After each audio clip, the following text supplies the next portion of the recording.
Today it's myself and Luke, my husband and co-founder of Pink's Boutique, and we are going to talk about the fact that it is our 10-year anniversary of actually working together and running our businesses together.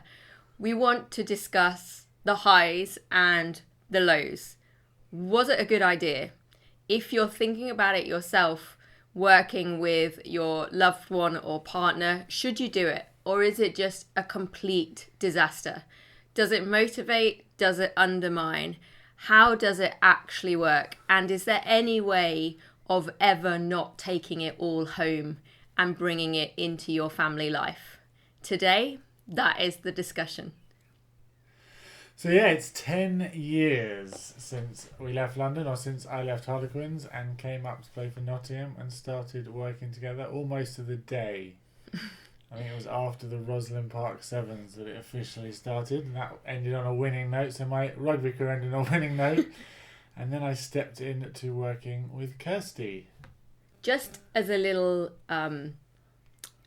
help so you understand what was happening before then. So I had my beauty schools. So I had the schools in Derby and the one in Tamworth, but I technically lived in Richmond. So I lived near Twickenham and the Stoop with Luke's playing, but I used to go up and down like a yo-yo. So I used to drive up to Derby on a Monday morning, very early, 5 a.m. And then I used to drive back down on a Thursday or Friday. And when I was back in London, if there were elements of work that needed help with, then Luke was known to print a certificate or hang it out to dry. We used to hang our Pink's Academy certificates all over our lounge like a washing line. However, to that point, that was pretty much as involved. You had another job, you had another income stream, and you were always there to talk about it and support, but it was mine to that point. Some might argue she still treats like hers. But we'll come back to the downsides of working together later. So yeah, obviously Kirstie quite rightly had enough of sort of doing it on her own and all that travelling, so I decided to move and come and join in the game. It was that or find a real job. Yeah, so it really wasn't much of a decision for me, but for most people, the first question they ask when they meet us is, almost rhetorically, is it a good idea to work together? I mean, I think most people, certainly couples, the thought of spending pretty much every waking hour, I mean, apart from days when we're working away, we spend a large proportion of our time together. And interestingly, Kirstie's mum and dad did exactly the same thing when they built up their hair and beauty industry, whereas my mum and dad had the complete opposite. Although, to be fair, Dad had a job where he was around a lot, but they certainly wouldn't class that as working together. They spent a lot of time together. Kirstie's mum and dad, on the other hand, did it successfully for 35 years and have recently sold a business and exited it and living happy ever after, as it were. So about to prove whether retiring together is a good idea or not. That may be even more challenging. Maybe. Fast forward 30 years, we'll have that podcast for you. How to retire together and stay together. Because as they joke, the thing that kept them together, through thick and thin was, that they had something in common, and it was work. They've never lacked for a conversation. You have sentences from your childhood that you just remember, that you never forget, and someone repeated them frequently. One of my dad's favourite sentences was, I couldn't even start to think about leaving your mother. This would just be way too complicated. It doesn't matter how difficult she is, we're stuck. Because it's a case of not dividing up a family, a house, a mortgage. You're then dividing up a business. The debt, the profit. Yeah. How do you still run it? Does it still run? Does it get sold? I mean, that's to be fair, your dad's exit strategy was to sell it. So, he's at least removed one complication, although they've replaced it with tennis. But enough about them. So, as Luke said, I mean, literally, I wish I had a £10 note for the number of people. It is the opening question when we explain what we do. And you know that people cannot believe that it's possibly a good idea. And I suppose I'm always slightly shocked by that, because that's what I grew up with. I'm surprised that people kiss each other goodbye at 7:30 in the morning, go in a completely opposite direction, get on a different tube line or a bus or a car, and don't see each other till that night. I find that weird. Well, I know, and I think most people that ask that question do it from a personal experience perspective of their relationship and whether they think they could spend all that time together. But there's a serious point to this, which is when we very first looked at crowdfunding and investment and stood in front of people. One of the things that came up was that a lot of investors see it as a negative, purely from a security point of view. So whereas our friends made a joke about how hard it is to stay together and work together, actually from a serious business point of view, there are investors that look at it and go, I'm not so sure about that. You're adding an extra layer of complexity to that business. If you fall out, that's going to affect the business. I have to say, in our defence, and as Kirstie's dad pointed out, I think it can be spun the other way, which is we are way more committed to each other and way more wed to this idea than maybe two friends or two business partners that have come together. And there are countless cases of business partners falling out, and actually they have nothing other than the business. So it's easier, in a way, easier for them to fall out. Arguably, I see their point that It is interesting. we bring an emotional level to the business, which can be challenging. And we would both say that's probably the one downside, is that our emotions getting involved probably more often than they should. Yeah, we'll save that point. We're coming back to that one. But yeah, I mean, I can remember we stood in front of an investment board, and these were people advising. We weren't asking them for the money. They were advising us on helping us get money. And they categorically said it is a massive black mark against you. And like we said, we argued that back, and they were like, no, still it's a black mark. So that is one thing to consider if you were thinking about doing this. You might want to consider that if you are going down an angel investment route with your business, or think that you might do at some point, that to be ready for that. And then their second question thereafter, logically, is, okay, if we can get past the fact that you're Mr. and Mrs., we believe that companies are only truly successful if there is a very clear leader and MD. So who is it? Which one of you's really in charge? And you can imagine we both kind of looked at each other and giggled slightly. But that's what they will want to know next. Like, they genuinely believe that you can't be half an MD each. That in every layer of business, legality, finance, that there needs to be an MD. And that one of you has got to be named as that. Which is quite difficult, because in a marriage, it's just the rule that you would never do. Everyone always jokes that the women are bossy and in charge, but truth, it's meant to be equal. Whereas somehow when you then put it in a business, they're saying, actually, no, you've got to choose.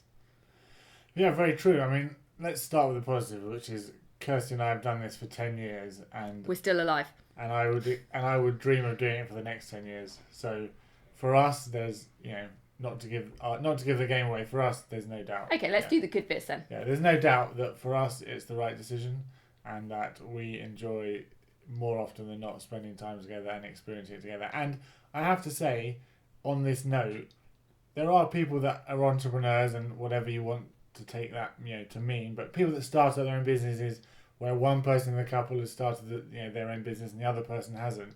And I think that can cause problems as well, because it's quite all-encompassing. And while there are points where we will wonder if we could ever separate the two, work and life, there certainly is the benefit of that there is someone there that knows everything, and essentially, for want of a better phrase, has your back. They're never not going to want to talk about a bad day at work because it's their bad day at work, and they're never not going to want to celebrate the successes because it's their successes.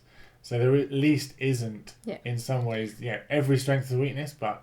And if one of you has to go above and beyond and is pulling 16, 18-hour days, or has to work straight through a weekend, the other one is never going to stamp their feet and say, what about our family? What about our life? What about this? Because you're doing it for the same reason. Actually, you look at the other one and go, I am so grateful it's not me going, I'm going to stay here. You enjoy your Saturday and Sunday in the office. Yeah, or if you could do it for the other person, you would. So, that's another benefit. There's not much in our business which isn't transferable. So if somebody's had a hard day, the other person can go and do it for them. I think having full understanding of the other person's journey is the huge thing. Like, we watch countless friends where one of them or both of them have very, very successful careers, but they are very different lives. And actually, there's no way someone can fully understand what you go through every day at work. So there is always a bit of you that is separate, which you could pretty much put in the other side and say that's what's required as a human being. Any other positives we can see? For us, there's been a massive positive in terms of work-life balance in the early years of our children. That is a personal thing. Plenty of people with jobs manage that as well, so it's not exclusive. But certainly from our point of view, I think, given that I've been able to do, a huge amount with the children, and Kirstie's been able to keep focused on work, which is something she's passionate about.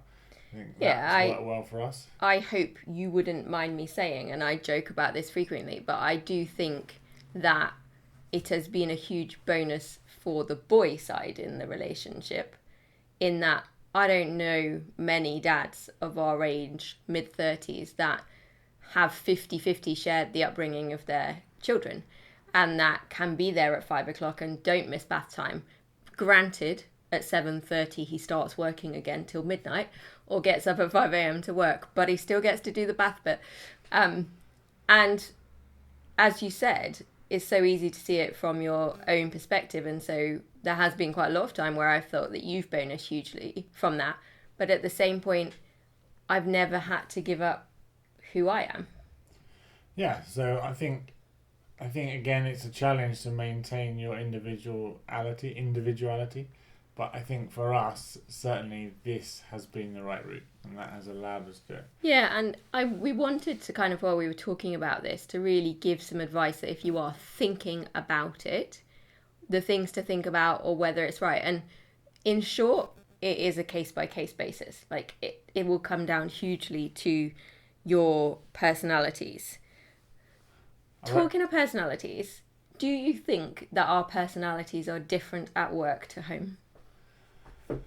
No, not really. I mean, one of the pieces of advice we would give, and is the basis of our current skincare brand and our up and coming men's skincare brand, is honesty. And whether whether everyone would agree, I certainly think that we have benefited from having a sometimes brutally honest relationship, and that has actually started at home. Like, we had that relationship before we started working together, and if anything, that has at least allowed us to have discussions that possibly could have been skipped, or might have been easier not to have. And actually, it's come more the other way, that we're more like ourselves.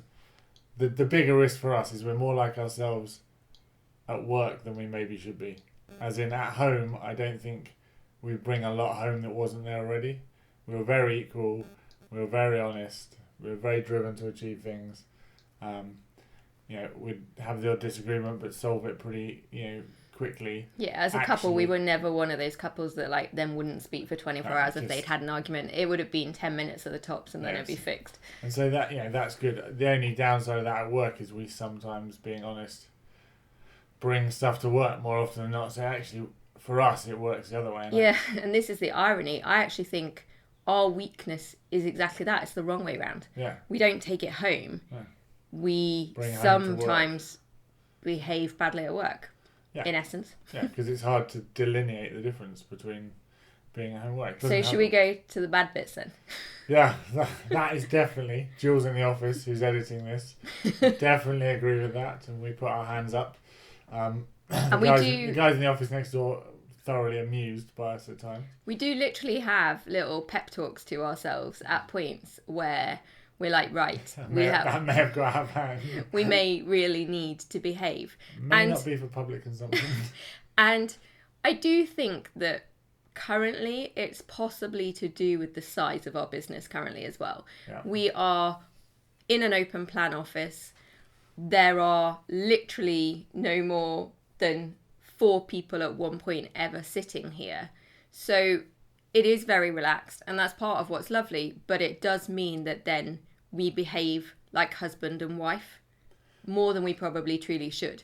My hope is fast forward to a bigger office with a glass box we can possibly just lock ourselves in, and then they can just see us shouting at each other. The dream. They can just lip sync what's going on. That will be preferable. Yeah, and I'm sure there'll be, well, I'm hoping there'll be people that have worked with us outside the office that would argue that we deliver professionalism and are very good at adapting to the environment. And as we've said, largely our office feels a bit probably too much like home. So it's great because we all have lunch together and we all get on, and I think it does breed good, honesty. However, we're pretty good when we step out the door of representing the business and switching on to the face of the brand. So I think that's a challenge. I think finding the right places to behave, because for someone, for our lawyer friends or barrister friends, there's only ever one image. Whereas as a business owner anyway, whether that be on your own or as a couple, that's one of the challenges, is to be able to adapt, because you can be at one point the face of the brand and the next point helping someone unload a container because someone's been ill, and you're doing something practical and you just want to pitch in and be one of the team. I think if I had to pick the worst thing about it, I think it's different to Luke's. I think we'll come to Luke's next. I think that would be my biggest problem. And it's just the fact that it is so difficult to maintain your corporate work version of yourself. And I know that I will speak to Luke or say things to Luke, and he will do so back to me, that I would never dream of doing to anyone in the team that I work with. And I don't think they'd be around very long. I think what's really annoying is that I think that actually man management is something I really like, and fostering the right relationship and elements in people, and it just doesn't seem possible between the two of us. And so sometimes instead of being continually constructive, you're literally like, it's the complete opposite way round. There was an example last week, which was just one of the most mesmerising experiences of my life, where I was trying to understand what Luke had put in his spreadsheet. And because I wasn't saying the right word he wanted me to say, he just continually ripped me apart. Whereas I obviously had full understanding of it. Which is the point I made earlier about stuff from home coming to work. Because if you live with someone that never says the right word, and in fact normally adds 3 other words in front of it, that's okay. I like an adjective. That's okay until you're trying to be clear about whether they understand the point. So that for me would be my top one. And I think second in line, and if you are considering working with your partner or loved one, is the other major challenge, I think, is decision making. It goes back to what the investment board was saying about who is the MD, who is the power of veto, where is the power of veto, because there's 2 of you. 2 is not a good number. No, it's a prisoner's dilemma when it comes to voting. You oddly, and we have had many discussions over 10 years about this, and I think, dare I say it, we have come to a solution. Because we did struggle for a very long time with this, because we all believed that, or I believed that, and this is my biggest bugbear, decision making is my biggest bugbear. The time it takes to make decisions, the amount of committees, the length of conversations, the fact that you largely know what decision is going to be made, but you still have to have the conversation. To be clear, Luke is an alpha male, and he likes to just go, yeah, it's that one. I am the complete opposite. I am creative, eclectic collector of information, and don't want to make any decision until I have drawn it in 10 different colours and have decided. Kirstie once asked me if she could have a snow globe that would tell her the answer and then she'd be able to make a decision. So that's the sort of... Yeah, I would like to know the answer and then I'll do it. Yeah. However, that being said, we have worked at it over the years.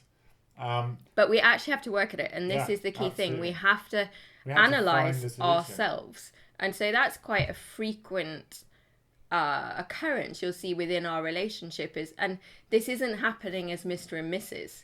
Like, it is happening about work. We were just fine before we started. Yeah, Mr. and Mrs. We're awesome. No, so one of the first epiphany was that we thought that we had this massive issue of not being able to make decisions. We thought we never made decisions, and I felt that, and I think that was definitely my prejudice. But we felt that we never made decisions. And that you weren't getting anywhere. That. But actually, what you don't realise is when you both agree, in ones and zero world, when you both agree, there's no discussion, or at least it's very brief, and therefore you don't see a decision being made.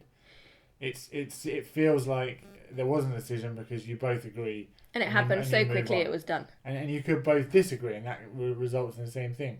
And actually, that was happening, and obviously must have happened a lot for us to get where we are. And clearly, stuff has happened. And we do agree on a huge amount. So what was happening was that a small disagreement was being blown out of proportion purely based on the numbers. Which is if one person went one way and the other person went the other way, you are at deadlock. You are stalemate. It is X Factor deadlock without Simon Cowell to break deadlock. And because in truth we don't run it as the investor board suggests, and we didn't have an MD, then what would happen to that decision is that it would just get left. So there's another point to come back to in terms of advising people that might try this, which is dividing up your roles. And that's not necessarily the MD element of it. That is just picking roles that you're responsible for. A true job description. Yeah, and that's we'll come back to.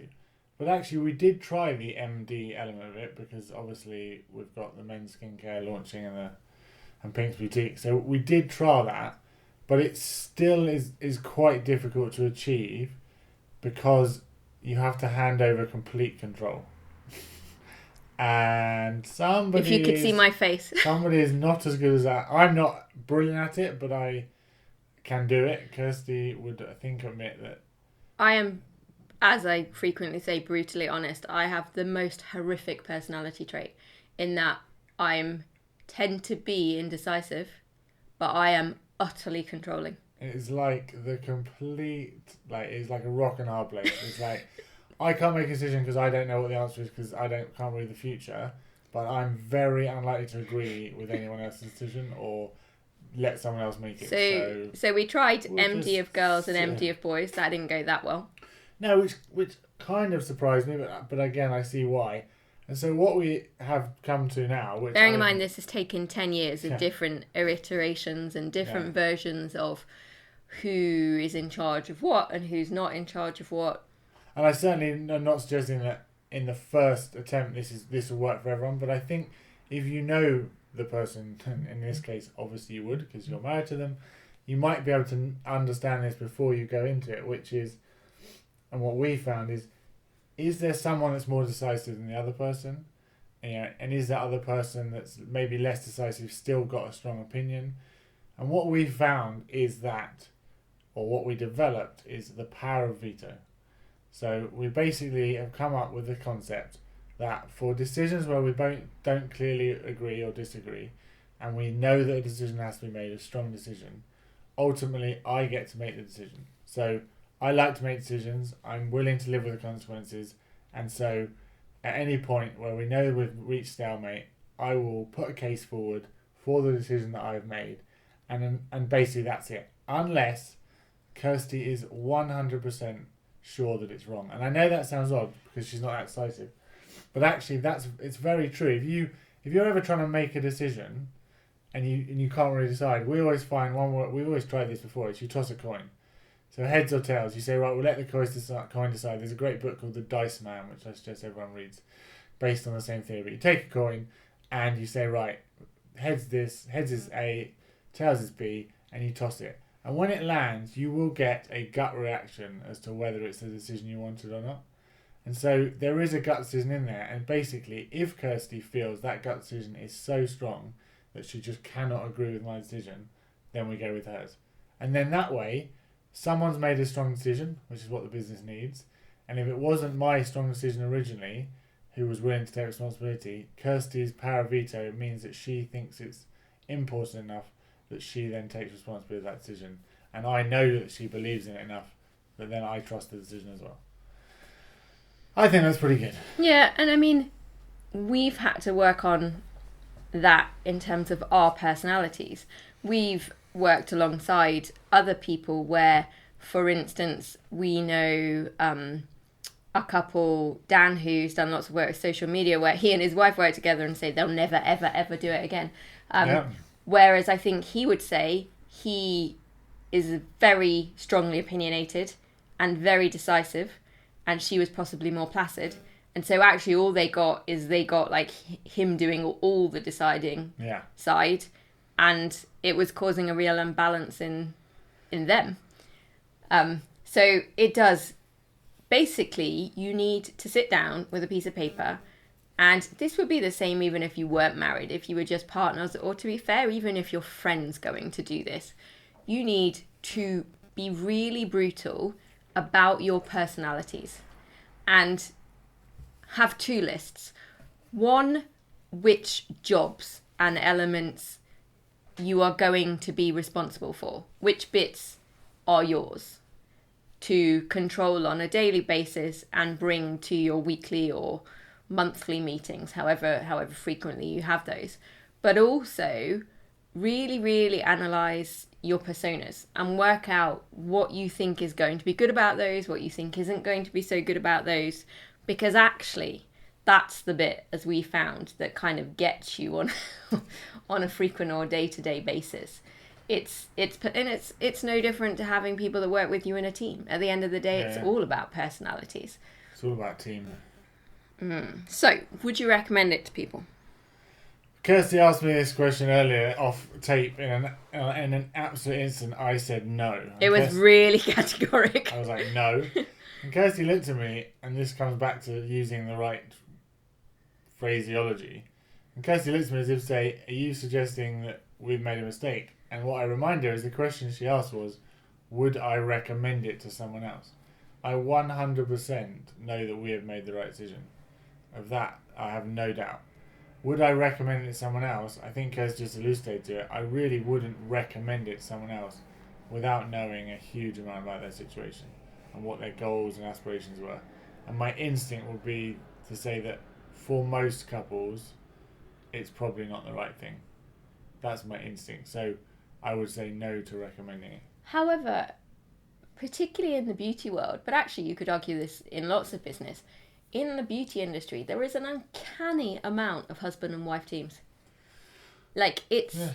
I mean, you walk down the front row of a show stand at Excel Beauty Show. You've got the Sweets, CND, Sweet Squared, Mr. and Mrs. Sam. You've got you then go to Jessica, and you've got Team Gerard's entire family. Pie yeah, you look with Inside Organic, Pie.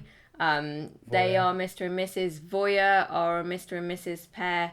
Like, it is really, really common in beauty. And that, and not to generalise, but that may have something to do with, obviously, in terms of sort of history, cosmetics has been largely female dominated.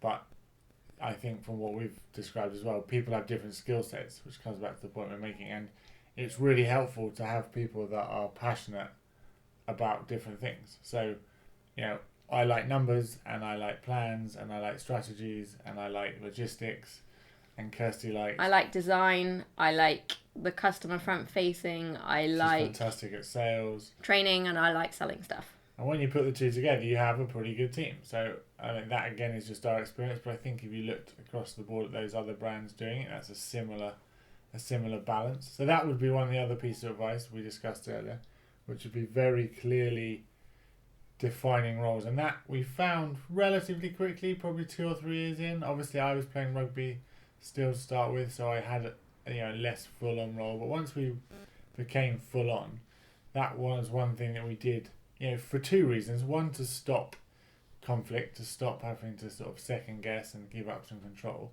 And 2, because you're just more efficient. Like if sometimes 2 heads aren't better than one, and if somebody's doing a sales meeting, or if somebody's ordering stock or doing the maths, actually it's probably best if they take the lead on that, and obviously they inform the other person and keep them involved. And that has definitely been, if you look at our business now, definitely been a strength in the last 4 or 5 years, but certainly in the last couple of years. So yeah, that would be something I would do quite early on. It's a very a hard thing to do because you want to, and most entrepreneurs end up doing a little bit of everything. But one of the benefits of having someone else in the business that you trust is that you can give them some of the jobs, you can delegate, and that's early on. That's quite helpful. And so that's it kind of from us. I think we've looked at the good bits, we've looked at the bad bits. We know which bit I dislike the most, which bit Luke dislikes the most. But Kirstie avoided the question of whether she'd recommend it or not. Would I recommend it? Yes, as long as you've really, and this goes for married or unmarried or partners, as long as it is logical for that business to have those two people. Like, that's the other way. Just turn it around. Think of it from a business perspective. And despite the fracas Luke and I may find ourselves in occasionally, if you just blanked out our names and put us in a lineup and didn't know who we were and listed out our skill sets, I would pick us for the set of leading people that is needed in this business. Hence, we're probably both still here. I think that's as close to a compliment on the record that I've ever had. So we're going to leave it on a high note. Yay! I basically just got hired. That's awesome. And that's if my you first were, ever job interview. If you were in any doubt and pondering that decision of who technically has the MD badge, yay, it's me. Well, it's true because I have only ever had one job interview. So that's the other reason why this is such a great decision, because I avoided having any more job interviews. Yeah. And I was like, yeah, it was mine in the beginning. Bring on men's skincare! So, we hope you've given you a bit of an insight into a bit more truthful Kirstie and Luke life and world. So you now know that we're completely happy and safe at home, and that occasionally we can be a bit of a pain in the arse in the office, and that we need a bigger office and more frequent pep talks with ourselves. But fundamentally, we're never going to change it, to the point that even on bad days where we discuss whether one of us should have ever not done this and gone and got a job, honestly, the major reason that has never occurred and will never occur is because we both look at each other and go, oh, but then we'd have to go in different directions at 8 o'clock in the morning. And that's not going to happen. That would be rubbish. Yeah. And so that is it. So thank you so much, and we look forward to you joining us next time.